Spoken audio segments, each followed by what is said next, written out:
أشهد أن لا إله إلا الله وحده لا شريك له وأشهد أن محمدا عبده ورسوله أما بعد فأعوذ بالله من الشيطان الرجيم بسم الله الرحمن الرحيم الحمد لله رب العالمين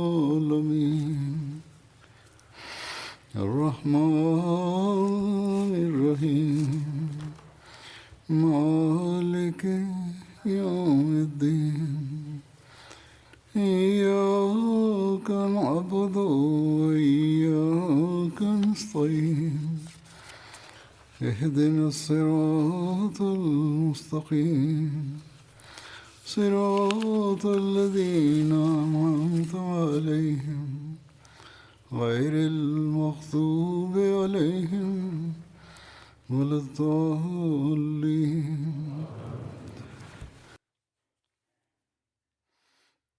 Berkenaan dengan maqam, kedudukan, dan keindahan Al-Quranul Karim telah dibahas sejak beberapa minggu terakhir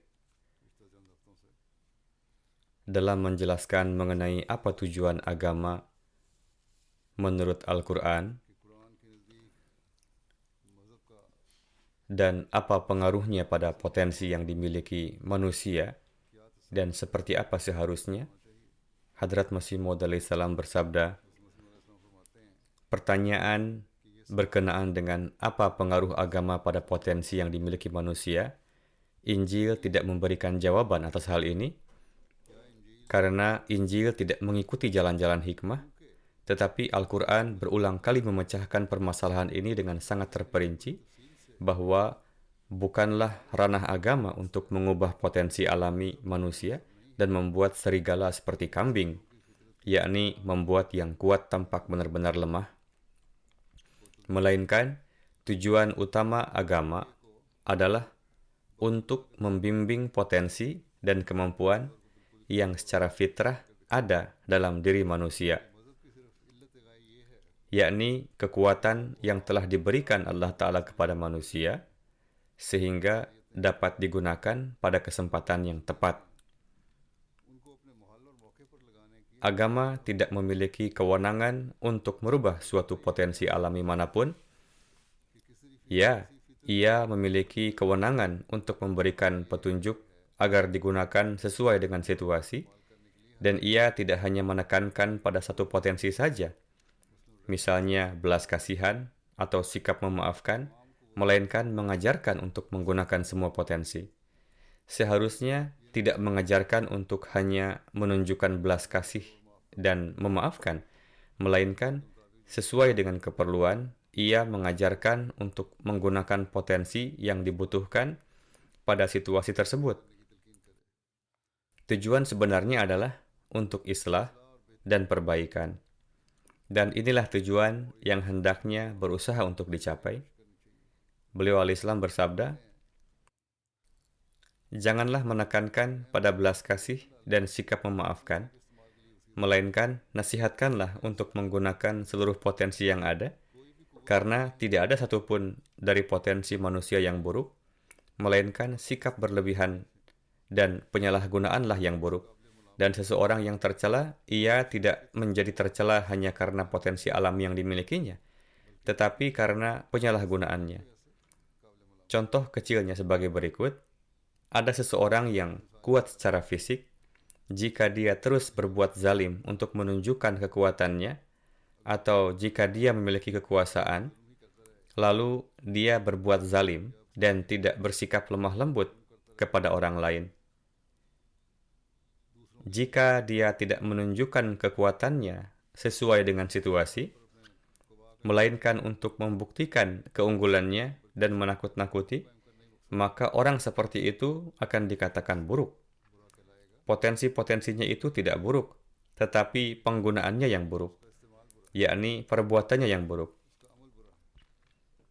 dalam menjelaskan mengenai salah satu tujuan pengutusan beliau alaihissalam untuk membuktikan dan menegakkan kebenaran Al-Quran, beliau alaihissalam bersabda, memang benar bahwa mereka yang merupakan orang-orang Islam sama sekali tidak memahami Al-Quran, tetapi sekarang Allah berkehendak untuk mewujudkan pemahaman sebenarnya dari Al-Quran. Tuhan telah mengutus saya untuk tujuan ini, dan saya dapat memahami Al-Quran dengan perantaraan ilham dan wahyunya. Al-Quran memiliki ajaran yang sedemikian rupa, sehingga tidak ada keberatan yang dapat diajukan terhadapnya, dan syarat dengan begitu banyak kearifan yang bahkan seorang filsuf pun tidak mendapatkan kesempatan untuk mengajukan keberatan. Kemudian seraya menjelaskan keagungan Al-Quran, beliau alaihissalam memberikan nasihat kepada para anggota jemaat. Renungkanlah Al-Quran, di dalamnya terdapat segala sesuatu. Ia menjelaskan mengenai kebaikan dan keburukan, kabar-kabar mengenai masa depan, dan sebagainya. Fahamilah dengan baik bahwa ia menyajikan agama yang tidak dapat diajukan keberatan terhadapnya, karena keberkatan dan buahnya ditemukan dengan mudah dan terus-menerus. Di dalam Injil, agama tidak dijelaskan secara keseluruhan. Ajarannya mungkin sesuai dengan kondisi zaman itu, akan tetapi ia tidak berlaku untuk segala zaman dan segala kondisi. Ia sesuai untuk zaman ketika Hadrat Isa alaihissalam datang, tetapi tidak untuk masa sekarang. Kebanggaan ini adalah milik Al-Quran, bahwa Allah Ta'ala telah memberitahukan di dalamnya obat untuk setiap penyakit dan memberikan bimbingan untuk semua potensi seseorang. Ia juga telah mengajarkan cara untuk menjauhkan keburukan yang dikemukakannya. Oleh karena itu, sering-seringlah membaca Al-Quran dan teruslah berdoa dan berusahalah untuk menjaga perilaku kalian sesuai dengan ajarannya. Seraya menarik perhatian terhadap mentadaburi Al-Quran, lebih lanjut beliau alaihissalam bersabda, seseorang harus menjauhkan diri dari adat istiadat buruk dan bid'ah-bid'ah. Jika tidak, secara bertahap hal tersebut mulai masuk ke dalam ajaran Islam atau syariah.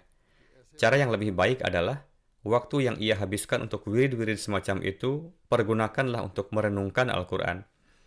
Orang-orang menginginkan agar mereka diajari wirid-wirid tertentu dan atau beberapa kata singkat sehingga mereka bisa menghabiskan waktu untuk melafalkannya. Beliau alaihissalam bersabda bahwa hal ini tidak boleh terjadi. Bahkan seseorang harus menghabiskan waktu mereka untuk memberikan perhatian pada Al-Quran. Sebagian orang menghabiskan waktu dalam wirid-wirid, dan mereka yang melakukan itu bahkan tidak tahu arti dari wirid-wirid dan zikir-zikir yang mereka ucapkan, dan menganggap bahwa itu adalah satu-satunya cara untuk meningkatkan kerohanian mereka. Beliau alaihissalam bersabda,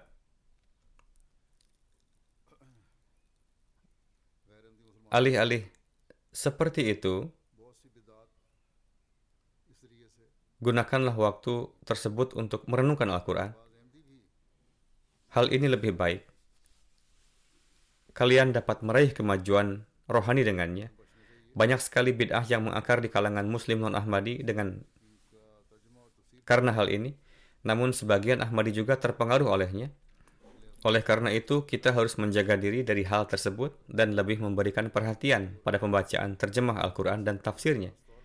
Minggu depan, di beberapa tempat insya Allah Ramadan akan dimulai pada hari Kamis atau Rabu.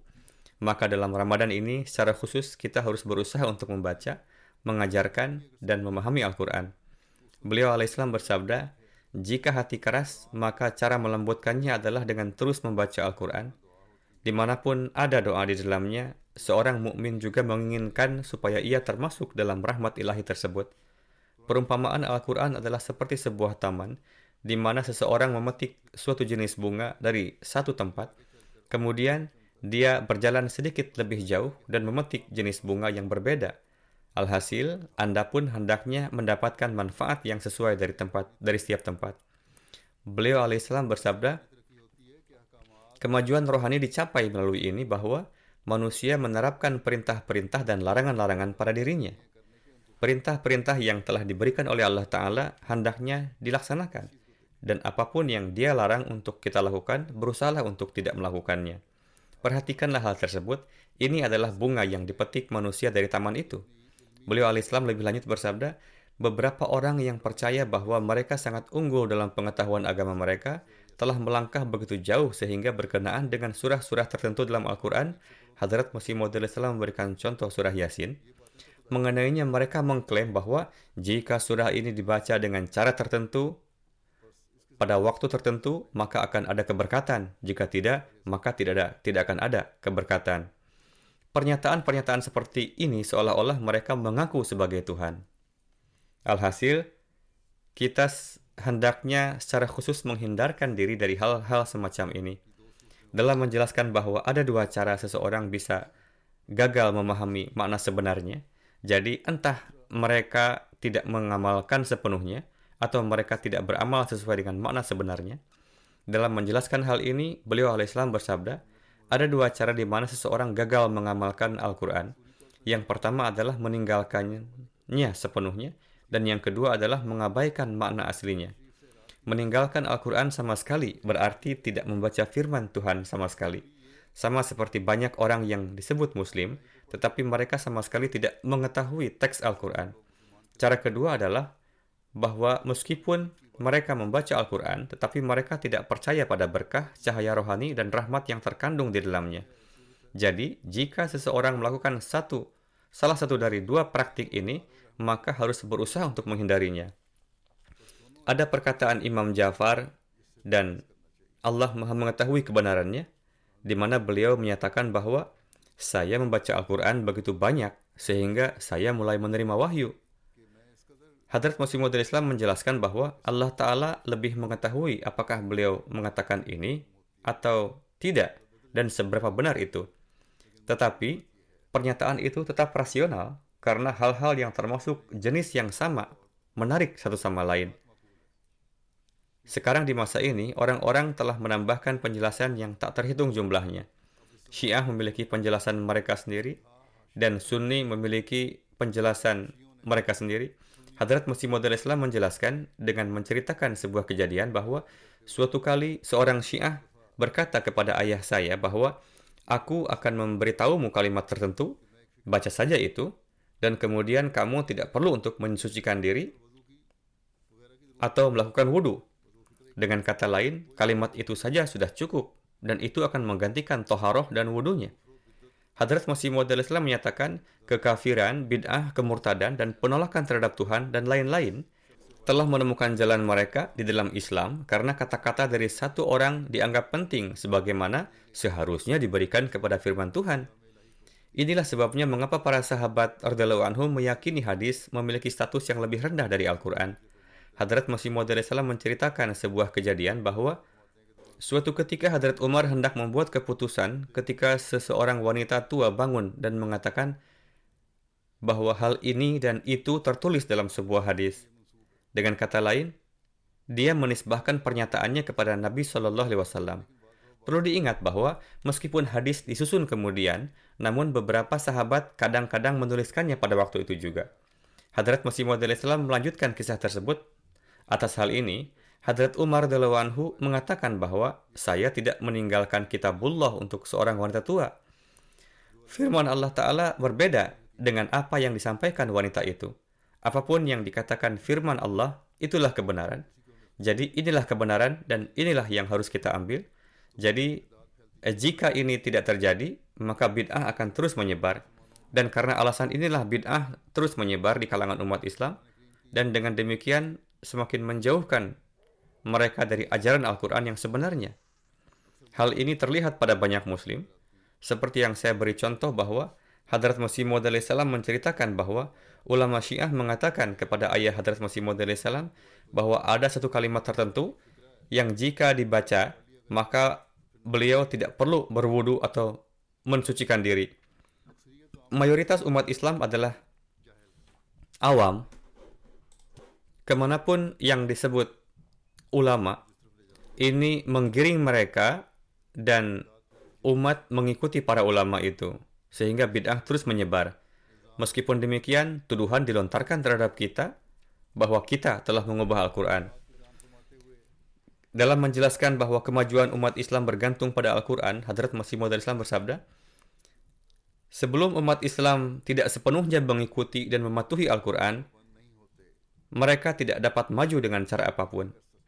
Seberapa jauh mereka menyimpang dari Al-Quran, mereka juga menjauh dari tahapan-tahapan dan jalan-jalan kemajuan. Beramal berdasarkan Al-Quran adalah sarana kemajuan dan petunjuk. Allah Ta'ala tidak melarang seseorang dari perdagangan, pertanian, dan mata pencaharian yang halal, tetapi hal itu tidak boleh dianggap sebagai tujuan itu sendiri. Sebaliknya, mereka harus diposisikan sebagai sarana untuk mengkhidmati agama. Tujuan zakat adalah sama, bahwa kekayaan ini adalah khadim atau pelayan bagi agama.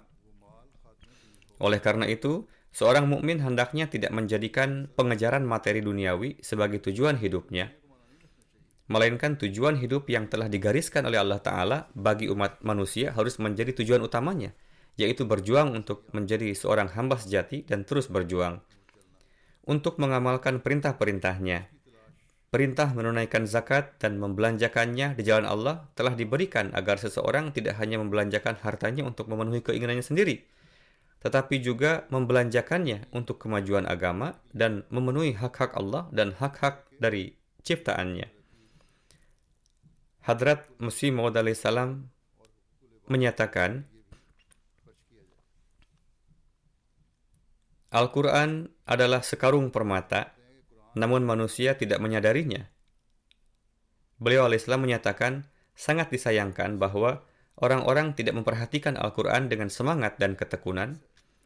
Perhatian tidak diberikan kepada Al-Quran dengan cara yang sama seperti orang duniawi yang berfokus pada pengejaran duniawi mereka, atau seperti seorang penyair yang berkonsentrasi pada puisi mereka. Hadrat Masih Maud salam kemudian menyatakan, ada seorang penyair di Batala, dia telah menyusun buku karya puitisnya dalam bahasa Persia. Salah satu bait itu adalah Sabah Sharminda me gardad barwe gul nigah kardan. Angin sepoi-sepoi menjauh saat memandangi wajah sekuntum bunga. Namun dalam pencarian bait kedua, selama 6 bulan dia tetap bingung dan kesusahan. Dia terus mencari dan merenungkannya. Akhirnya suatu hari dia pergi ke toko pedagang kain untuk membeli beberapa pakaian. Pedagang itu mengeluarkan banyak tas pakaian namun tidak ada yang disukainya. Pada akhirnya ketika dia berdiri karena tidak membeli apa-apa, pedagang kain atau penjaga toko menjadi marah dan berkata, kamu menyuruh saya membuka begitu banyak tas dan membuat saya kesusahan. Setelah itu penyair memikirkan syair kedua dan dengan cara ini dia dapat menyelesaikan bait yang berbunyi Sabah Sharmindami Gardad Barui Gul Nigah Kardan Kal Rukhte Gunce Rawa Karad Natawa Nist Te Kardan. Angin sepoi-sepoi menjauh saat memandangi wajah sekuntum bunga. Bahwa itu membuka penutup bunga, namun tidak dapat membungkusnya. Hadrat Masih Maud salam bersabda, untuk memahami ayat Al-Quran, orang-orang tidak melakukan upaya yang sama seperti yang dilakukan penyair untuk satu ayat ini.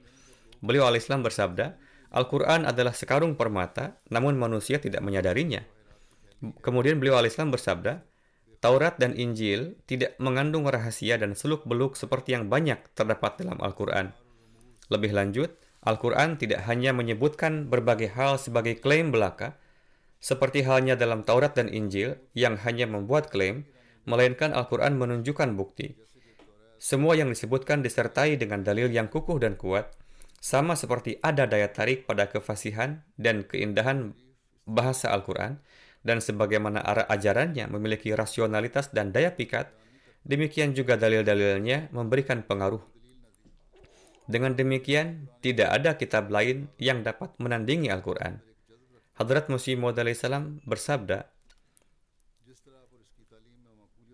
sama seperti Al-Quran yang lebih tinggi dari semua kitab suci, derajat Nabi Sallallahu Alaihi Wasallam juga lebih tinggi dari semua nabi lainnya.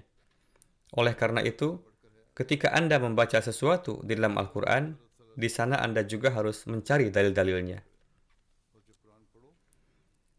Dalam menerangkan keistimewaan Al-Quran Karim, bahwa tidak ada sihir apapun yang dapat menandinginya, Hadrat Masih Maud alaihissalam bersabda, hendaknya diingat bahwa kita tengah memperlihatkan Al-Quran yang darinya sihir apapun akan jauh sirna, dan tidak ada hal batil atau sihir apapun yang sanggup menghadapinya.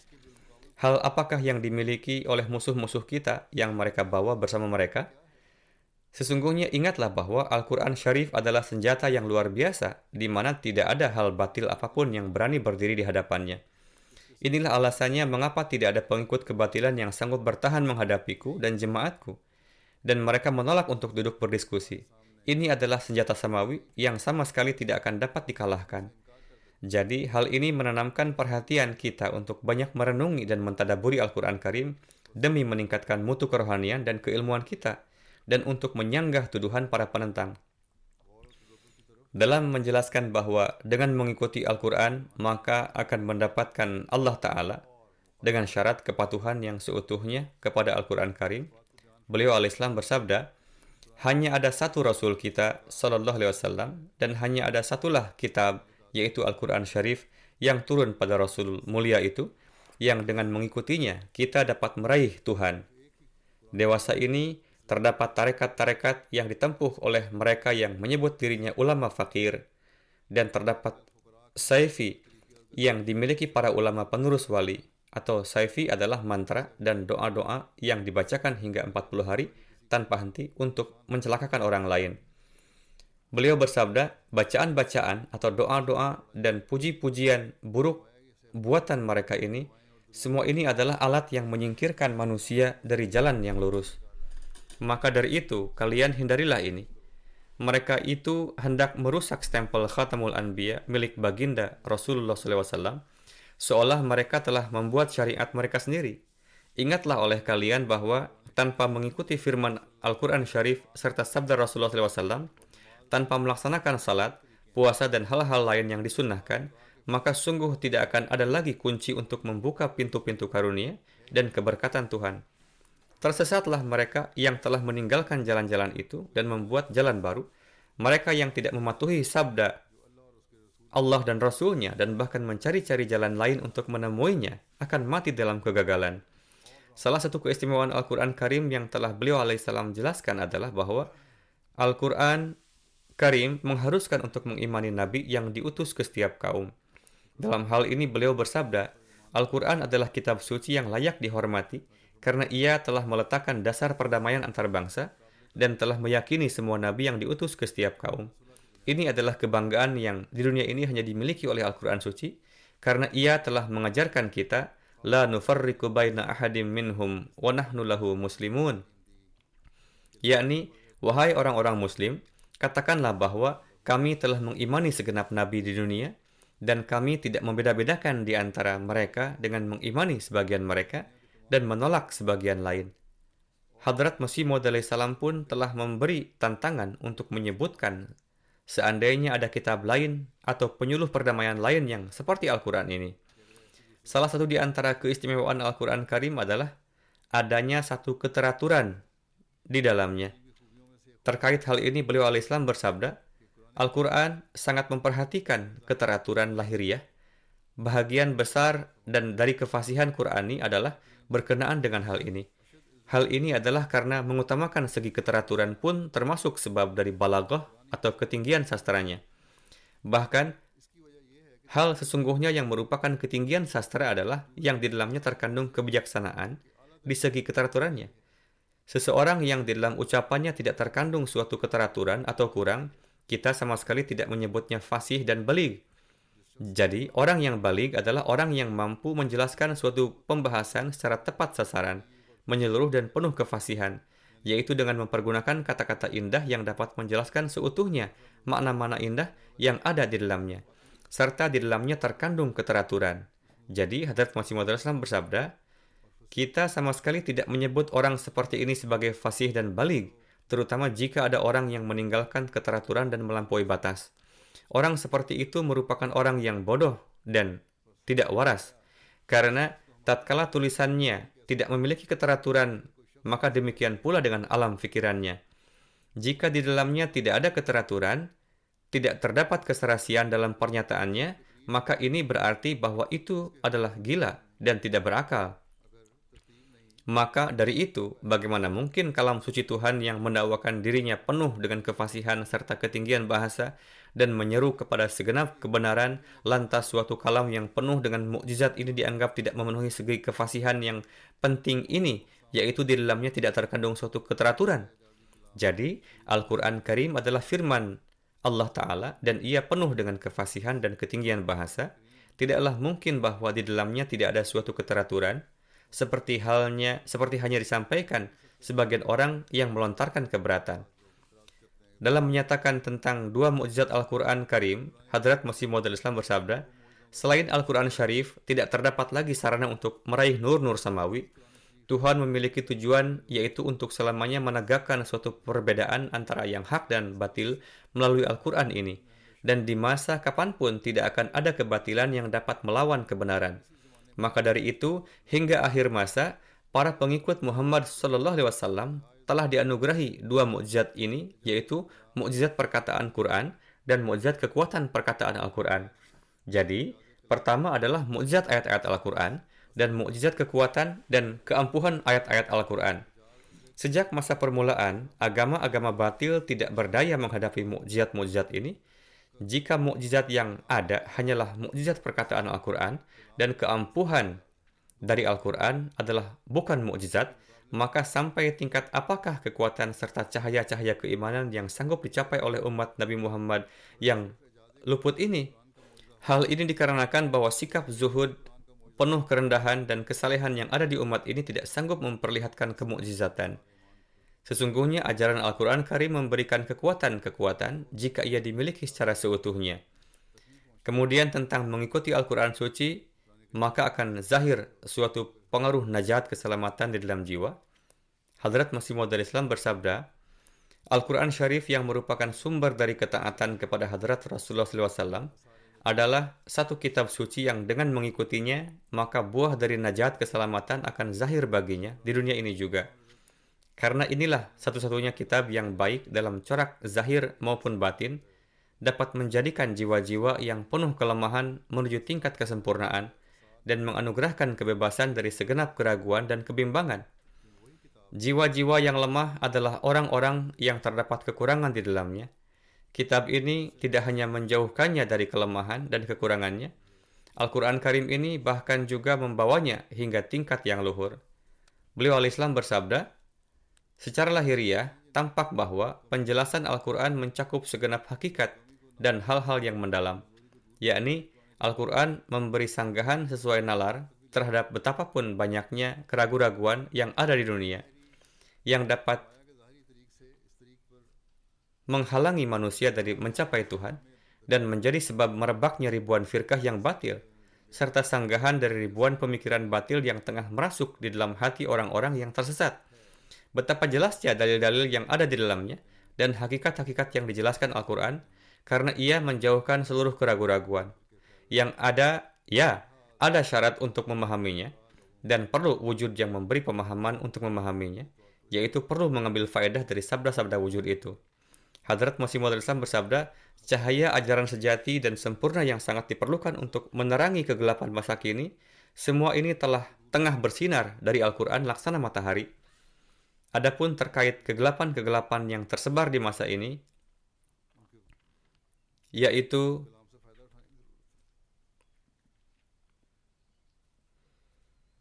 terjauhnya manusia dari agama, ketidaksesenonohan, perbuatan-perbuatan sia-sia, dan jauhnya manusia dari Allah Ta'ala, maka kembalilah kepada Al-Quran Karim demi menjauhkan segenap kegelapan ini dan meraih cahaya itu, karena segalanya ada di dalamnya.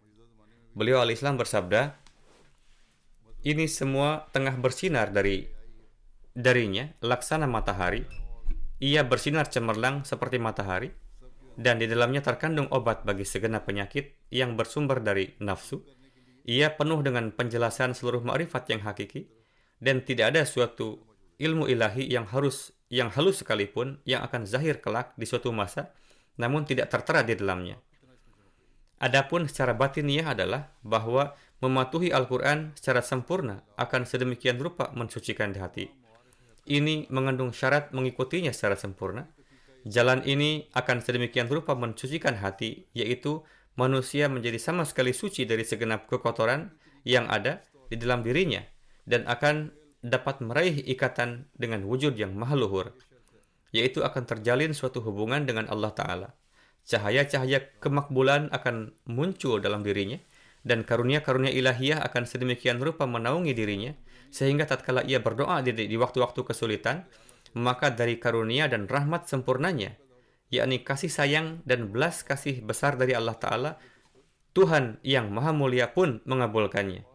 Dan terkadang secara tidak disadari, kendati pun ia hingga ribuan kali mengadukan segenap kesulitan dan seluruh kesedihannya, maka beribu kalilah ia mendapatkan jawaban dalam kalam yang sangat fasih, lezat, dan penuh berkat dari Tuhannya yang maha mulia.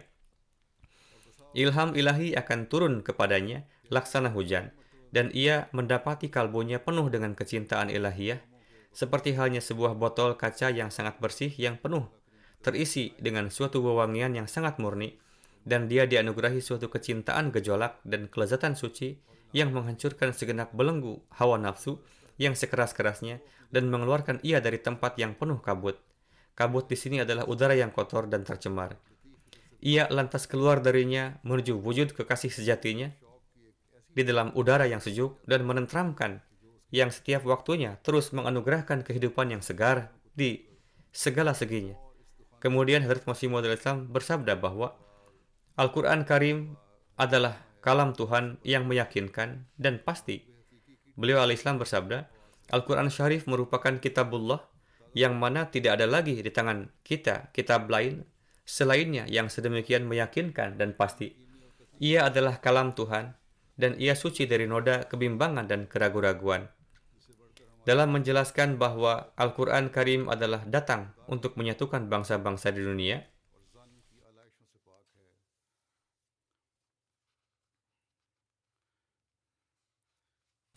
beliau al-Islam bersabda, Tuhan pertama-tama menurunkan pedoman secara terpisah-pisah kepada setiap umat. Kemudian dia menghendaki bahwa sebagaimana Tuhan adalah Esa, maka manusia pun hendaknya menjadi satu.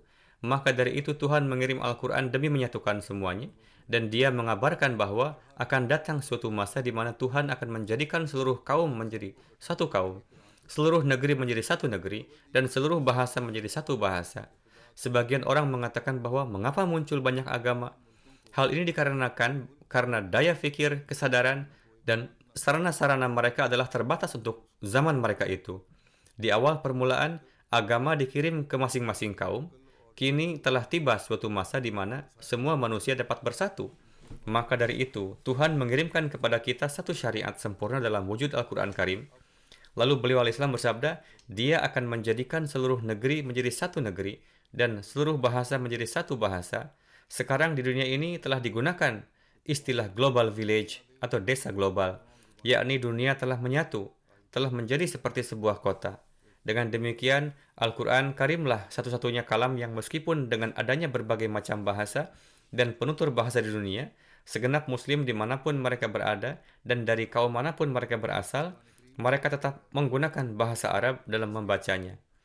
Demikian juga dalam salat 5 waktu, mereka mempergunakannya. Dalam menjelaskan bahwa Al-Quran Karim adalah suatu ihsan bagi kitab-kitab suci dan para nabi sebelumnya, Hadrat Masih Maud Islam bersabda, Al-Quran Syarif telah berbuat ihsan kepada kitab-kitab suci dan para nabi sebelumnya dengan memberi pengetahuan yang pasti terhadap agama mereka yang berupa kisah-kisah. Aku dengan sungguh menyatakan bahwa tidak ada seorang pun yang dapat meraih najat keselamatan dari kisah-kisah dan cerita-cerita itu selama mereka belum menelaah Al-Quran suci. Karena hanya Al-Quran sucilah yang memiliki keistimewaan menjadi innahu laqaulun fasl wa ma huwa bil hazal. Ia, yakni Al-Quran adalah mizan atau penimbang, muhaimin, penjaga, nur, syifa, dan rahmat. Siapa saja yang membaca Al-Quran suci dan menganggapnya sebagai kisah semata, mereka sesungguhnya tidak membaca Al-Quran suci dan telah menodainya. Mengapa musuh kita tidak menjadi sedemikian keras dalam musuhi kita? Hal ini semata-mata karena kita ingin memperlihatkan, sebagaimana firman Allah Ta'ala bahwa Al-Quran tiada lain melainkan nur, hikmat, dan ma'rifat, Dan karena kita berupaya bahwa Al-Quran Syarif tidaklah hanya sebatas suatu kisah belaka, kita tidak sanggup membiarkan hal ini terjadi. Allah Ta'ala dengan karunia-Nya telah menyingkapkan kepada kita bahwa Al-Quran Syarif adalah satu kitab suci yang hidup dan bersinar. Maka dari itu, mengapa kita harus menghiraukan permusuhan mereka? Dalam menjelaskan keagungan Al-Quran Karim, beliau al-Islam bersabda, dari antara dalil-dalil utama keagungan Al-Quran Karim, salah satunya adalah bahwa di dalamnya terkandung ilmu-ilmu yang sangat agung, yang adalah sia-sia jika mencarinya di dalam Taurat dan Injil, yakni percuma dan tidak akan ditemukan. Setiap manusia, baik yang berpemahaman tinggi maupun rendah, dapat mengambil pelajaran dari ilmu-ilmu Al-Quranul Karim sesuai dengan pemahaman mereka. Alhasil, setiap orang hendaknya terbiasa untuk merenungi makna-makna dan maksud-maksud yang ada di dalam Al-Quran, supaya kita pun dapat mengetahui keindahan kalam Allah Ta'ala. Berkenaan dengan perintah-perintah dan larangan Al-Quran Karim, Hadrat Masih Maud Islam bersabda, di dalam Al-Quran Syarif, dari awal hingga akhir, tertera rincian perintah-perintah dan larangan-larangan ilahi, dan di dalamnya telah diterangkan beratus-ratus cabang tentang berbagai jenisnya. Di satu tempat, beliau al-Islam bersabda bahwa hendaknya hal itu dicari saat kita menilawatkan Al-Quran, lalu hendaknya hal itu dijadikan sebagai bagian dari kehidupan kita. Jika demikian, barulah kita dapat meraih karunia hakiki dari kalam Allah Ta'ala. Dalam menjelaskan keindahan Al-Quran Karim, di satu tempat Hadrat Masih Maud Islam bersabda, hendaknya dimaklumi bahwa Al-Quran Karim adalah kalam ilahi yang sungguh meyakinkan dan pasti, yang di dalamnya tidak ada hingga setitik dan segaris pun yang berasal dari manusia, dan ia sungguh merupakan kalam Allah Ta'ala dalam segenap kata dan maknanya, dan adalah kewajiban bagi golongan Islam manapun untuk mengimaninya, yakni mereka tidak akan selamat kecuali dengan mengimaninya. Setiap ayatnya mengandung suatu keteraturan yang bermutu tinggi, dan ia adalah wahyu matlu, yakni wahyu yang berkali-kali dibacakan. Kata demi katanya telah diperhitungkan. Di samping kemukjizatannya, ia pun terjaga dari pengubahan dan penggantian. Pengaturan yang ada di dalamnya pun adalah suatu mukjizat, yaitu tidak akan mungkin ada suatu perubahan di dalamnya. Jadi, bagaimana bisa dikatakan bahwa telah ada suatu perubahan di dalam Al-Quran Karim? Seandainya ini terjadi, Al-Quran menjadi tidak lagi berada dalam bentuk aslinya, dan kandungan aslinya pun berubah. Kemudian dalam menjelaskan kedalaman lafaz-lafaz Al-Quran Karim dan keistimewaan makna-maknanya, Hadrat Masih Maud Islam bersabda, seluk-beluk dan hikmah Al-Quran serta hakikat dan kebenaran yang tersembunyi di dalamnya terungkap sesuai dengan kebutuhan zaman. Misalnya, di masa sekarang yang kita lalui, kebenaran Al-Quran yang diwahyukan berbeda dengan kekuatan penyesat Dajjali yang ada saat ini. Sedangkan orang-orang sebelumnya tidak menghadapi tantangan dari kekuatan penyesat tersebut. Itulah mengapa kebenaran Al-Quran yang berkaitan dengannya tetap tidak jelas dari mereka, tetapi telah diwahyukan kepada kami. Seseorang dapat mempelajari materi pelajaran dalam Al-Quran sesuai dengan kebutuhan zaman. Dulu kebutuhannya berbeda, jadi tafsir yang ditulis di masa lalu adalah untuk zamannya masing-masing. Tafsir Al-Quran yang disusun saat ini adalah untuk zaman sekarang. Semua pengetahuan ini berasal dari dalam Al-Quran itu sendiri, dan penafsiran didasarkan pada itu. Hanya dengan merenungkan kata-kata Al-Quran, maknanya akan menjadi jelas. Dengan demikian, hanya kitab semacam ini yang dapat bertahan hingga kiamat, di mana seseorang dapat memperoleh maknanya sesuai dengan kondisi zaman. Kemudian dalam menjelaskan keindahan Al-Quran, beliau al-Islam bersabda, kebenaran-kebenaran tersembunyi dari Al-Quran yang didukung oleh hadis-hadis otentik dan ayat-ayat Al-Quran yang jelas dan tidak ambigu tidak akan pernah mubazir artinya. Sebaliknya, keajaiban yang luar biasa, yaitu Al-Quran, memanifestasikan kebenarannya yang tersembunyi pada saat ada kebutuhan mendesak untuk menunjukkan kekuatan spiritualnya. Seseorang dapat mempelajari kebenarannya yang tersembunyi dan juga menyimpulkan berdasarkan hadis otentik serta ayat-ayat Al-Quran yang jelas dan tidak ambigu. Kemudian beliau bersabda bahwa Al-Quran berisi segala sesuatu, tetapi sebelum seseorang memiliki wawasan atau basirat, tidak ada yang bisa diturunkan darinya. Syarat bagi seseorang untuk memiliki wawasan. Ketika seseorang yang belajar Al-Quran pindah ke tahun berikutnya dan melihat ke belakang dalam retrospeksi, mereka merasa seolah-olah mereka adalah seorang siswa di tingkat dasar. Karena ini adalah firman Tuhan yang Maha Esa, dan karenanya mengembangkan seseorang sesuai dengan itu juga. Bukanlah dengan membacanya sekali saja lalu merasa sudah meraih semuanya. Sebaliknya, ketika seseorang beralih dari satu tahun ke tahun berikutnya dan kemudian mulai merenungkan Al-Quran lagi, mereka memahami bahwa apa yang mereka pelajari sebelumnya mirip dengan studi dasar dan hal-hal dasar yang mereka pahami. Dan sekarang mereka telah mencapai tingkat yang lebih tinggi. Dengan cara ini, seseorang terus berkembang. Beliau bersabda, saya tidak setuju dengan orang-orang yang menyatakan bahwa Al-Quran adalah kitab dengan berbagai tafsir atau dzul wujuh, karena dengan begitu mereka menghina Al-Quran. Orang harus mengatakan bahwa Al-Quran mencakup beragam wawasan atau dzul ma'arif. Itu harus dianggap mengandung serangkaian wawasan. Setiap bagiannya penuh dengan wawasan yang tak terhitung jumlahnya, dan satu poin kebijaksanaan tidak bertentangan dengan yang lain. Namun kepribadian yang cenderung tidak sabar, permusuhan, dan kemarahan tidak memiliki kedekatan dengan Al-Quran. Dan Al-Quran juga tidak terbuka untuk orang-orang seperti itu. Kebenaran tersembunyi dari Al-Quran diungkapkan kepada mereka yang merenungkan maknanya, mensucikan diri, dan mencari perlindungan Allah Ta'ala. Selanjutnya, itu diberikan kepada mereka yang berdoa untuk diajarkan maknanya. Hadrat Masih Maud Islam bersabda, tanpa keraguan, semua kebenaran dan pengetahuan dikumpulkan di dalam Al-Quran dan bersaing dengan inovasi setiap zaman. Hati orang yang rendah hati ini adalah saksi langsung atas berkat dan keberkatan ini. Di zaman kita, hanya Hadrat Masih Maud Islam saja yang telah menguraikan kebijaksanaan dan seluk-beluk Al-Quran. Seseorang dapat belajar lebih banyak tentang ini dari tulisan-tulisan beliau. Jika seseorang mempelajari buku-buku beliau dengan hati-hati, maka seseorang dapat belajar lebih banyak tentang ajaran indah dan seluk-beluk yang ditemukan dalam Al-Quran.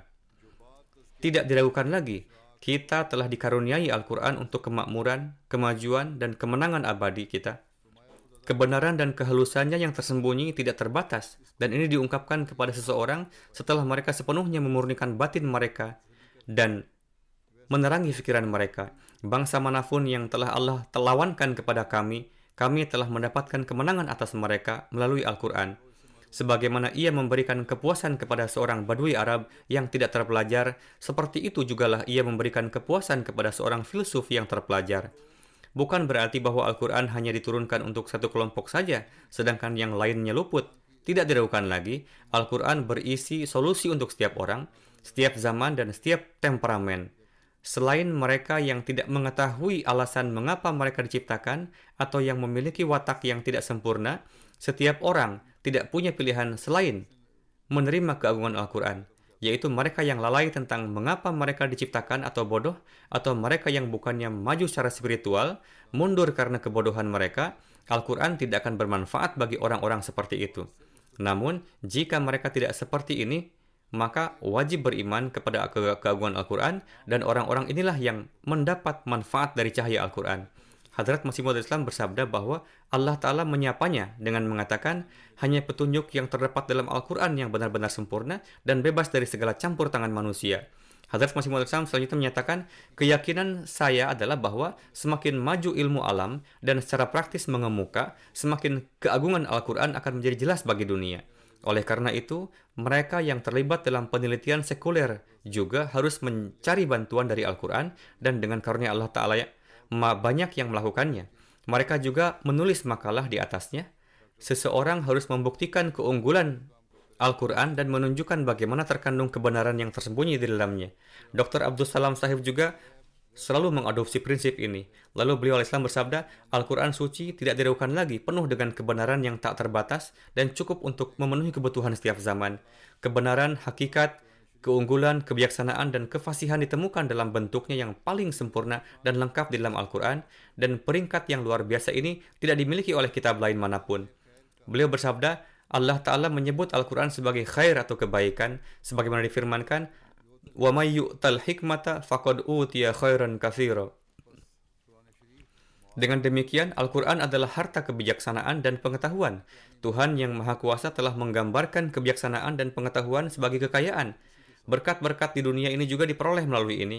Kemudian sambil memberikan peringatan, Hadrat Masih Maud menyatakan, ingatlah bahwa orang yang tidak menjauhkan diri dari dosa pada akhirnya akan mati, dan ini pasti akan terjadi. Allah Ta'ala mengutus para rasul dan nabinya dan kitab terakhirnya Al-Quran agar dunia tidak hancur karena racun dosa. Sebaliknya mereka harus menyelamatkan diri dengan menyadari efek buruknya. Oleh karena itu, adalah kewajiban setiap Ahmadi bahwa sementara mereka mengubah kondisi mereka sesuai dengan ajaran Al-Quran, mereka juga harus menginformasikan dunia tentang ajaran ini dan menyelamatkan mereka dari kehancuran rohani dan material. Hadrat Masih Maud selanjutnya menyatakan, Nabi suci SAW adalah khatamun nabiyyin dan Al-Quran adalah khatamul kutub. Sekarang tidak ada kitab lainnya atau salat lainnya. Seseorang tidak dapat mencapai keselamatan dengan meninggalkan apa yang dinyatakan oleh Nabi suci Shallallahu Alaihi Wasallam atau apa yang dia tunjukkan dan apapun yang telah disebutkan dalam Al-Quran. Siapapun yang meninggalkan ini akan dilemparkan ke dalam neraka. Ini adalah keyakinan dan kepercayaan kami. Seseorang yang memiliki pandangan seperti itu, bagaimana mereka bisa melanggar dengan menistakan Al-Quran dan Nabi suci Sallallahu Alaihi Wasallam? Andai saja umat Islam pada umumnya dapat memahami hal ini dan melepaskan diri dari cengkeraman ulama jahat dan mengenali imam zaman ini. Beliau al-Islam bersabda, hanya Al-Quran yang merupakan cara paling pasti, termudah, dan paling sempurna untuk mengenali prinsip-prinsip dan keyakinan yang benar yang menjadi sandaran keselamatan kita. Beliau al-Islam bersabda, Allah Ta'ala berfirman, Inna nahnu nazzalna dzikra wa inna lahu lahafizun. Yakni, kamilah yang telah menurunkan Al-Quran dan kami jugalah yang akan menjaganya. Dengan kata lain, ketika muncul penafsiran yang salah, maka untuk memperbaikinya akan muncul orang-orang yang telah ditunjuk oleh Allah Ta'ala. Dan dengan demikian, sesuai dengan janjinya, Allah Ta'ala telah mengutus Hadrat Mirza Ghulam Ahmad alaihi salam dari Qadian sebagai orang yang ditunjuk di zaman ini. Beliau al-Islam bersabda, renungkan pernyataan Allah Ta'ala ini dan lihatlah kondisi zaman ini.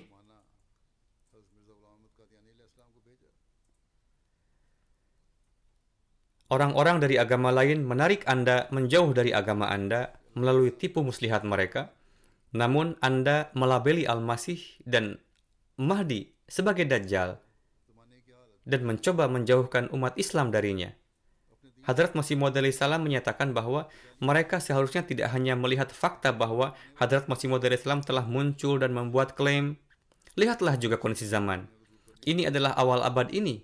Ada serangan dari luar terhadap Islam, dan kemudian lihatlah perilaku umat Islam, lalu renungkanlah apakah dalam keadaan seperti itu Dajjal ataukah Al-Mahdi dan Al-Masih yang diperlukan.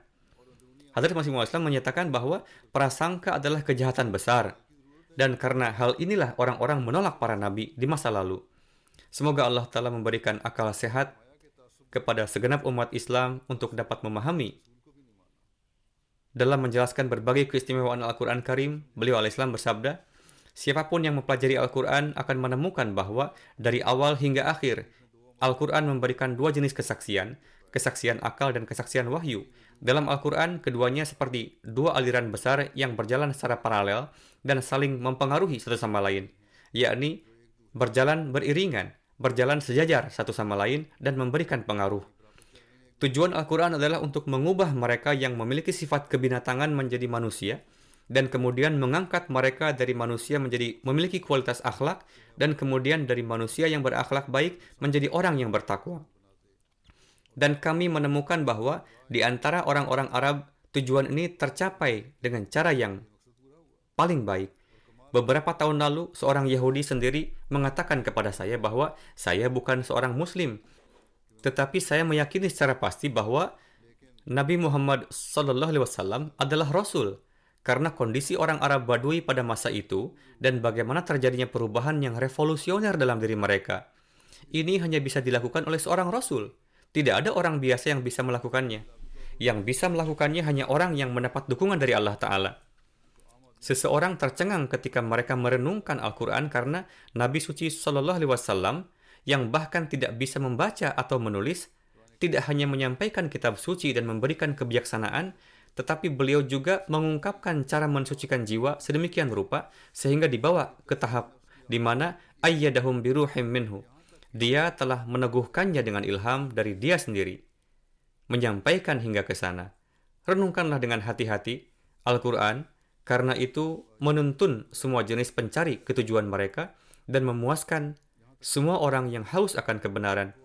Hadrat Masih Maud Islam selanjutnya menyatakan, walaupun semua wahyu sebelumnya diturunkan untuk memberikan keyakinan kepada manusia dalam iman kepada Tuhan, namun Al-Quran telah meletakkan dasar untuk memberikan tingkat keyakinan yang luar biasa ke tingkat tertinggi, untuk memastikan anggota jemaatnya benar-benar mematuhi ajaran Al-Quran. Hadrat Masih Maud salam memasukkan ini sebagai bagian dari syarat baiat. Syarat baiat ke-6 berbunyi, akan berhenti dari adat yang buruk dan dari menuruti hawa nafsu, dan benar-benar akan menjunjung tinggi perintah Al-Quran suci di atas dirinya.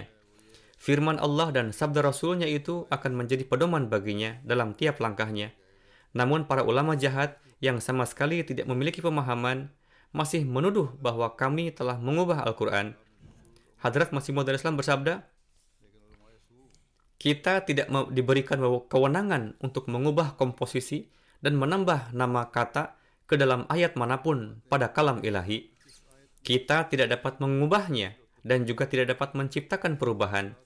Tidak juga dapat menambah nama atau mengurangi, dan tidak memiliki kewenangan untuk mengadakan suatu jenis kalimat, kecuali jika perbuatan tersebut pernah dicontohkan oleh Rasulullah SAW sendiri dan terbukti bahwa Rasulullah SAW sendiri pernah memodifikasi. Ya, jika memang terbukti bahwa Rasulullah pernah melakukan demikian, maka dibenarkan.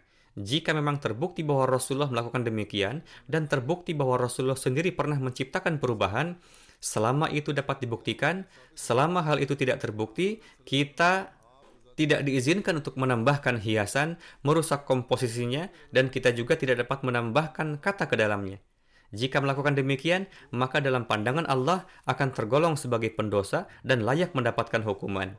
Alhasil, ketika Hadrat Masih Maud Islam sendiri membantah segala jenis distorsi dan perubahan dalam Al-Quran, dan setelah membantah, beliau mengumumkan bahwa jika seandainya kami melakukan demikian, berarti kami adalah pendosa dan patut dihukum di hadapan Allah Ta'ala. Dalam pandangan Allah pun layak untuk dicengkeram. Namun, orang-orang yang melontarkan tuduhan ini kepada kami, mereka menganggap diri mereka lebih hebat dari Allah Ta'ala, yakni sekalipun Allah Ta'ala tidak menetapkan kami sebagai pelanggar, namun para ulama penentang ini menuduh kami sebagai pelanggar dan berhasrat untuk menghukum kami, yang mana saat ini mereka terus menggembar-gemborkan hal itu. Semoga Allah Ta'ala melindungi setiap Ahmadi dari kejahatan mereka dan mengembalikan kejahatan mereka kepada mereka. Semoga Allah Ta'ala memberikan taufik kepada kita untuk dapat memahami Al-Quran dalam makna hakiki dan mengamalkannya. Doakanlah untuk para Ahmadi di Pakistan dan untuk situasi umum di Pakistan. Doakan juga untuk para Ahmadi di Burkina Faso dan untuk situasi negara secara umum. Doakanlah untuk para Ahmadi di Bangladesh. Semoga Allah Ta'ala melindungi mereka juga. Di sana hari ini mungkin para ulama penentang di Bangladesh ingin membuat kerusuhan lagi. Berdoalah untuk para Ahmadi di Pakistan dan di setiap negara di dunia. Ramadan juga tidak lama lagi akan dimulai. Seperti yang saya katakan, berikanlah perhatian khusus untuk membaca dan memahami Al-Quran dan juga pada doa-doa. Semoga Allah Ta'ala menganugerahi kita semua taufik untuk ini dan untuk dapat meraih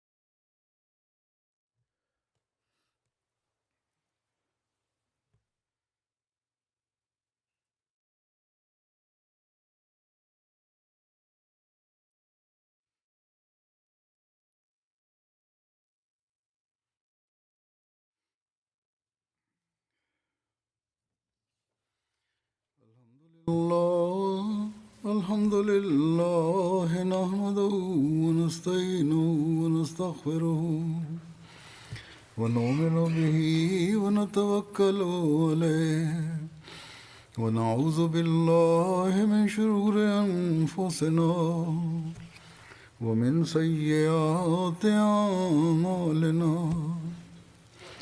من يهده الله فلا مضل له ومن يضلل فلا هادي له ونشهد أن لا إله إلا الله ونشهد أن محمدا عبده ورسوله عباد الله رحمكم الله إن الله يأمر بالعدل والإحسان وإيتاء ذي القربى وينهى عن الفحشاء والمنكر والبغي يعظكم لعلكم تذكرون اذكروا الله يذكركم وادعوه يستجب لكم ولذكر الله أكبر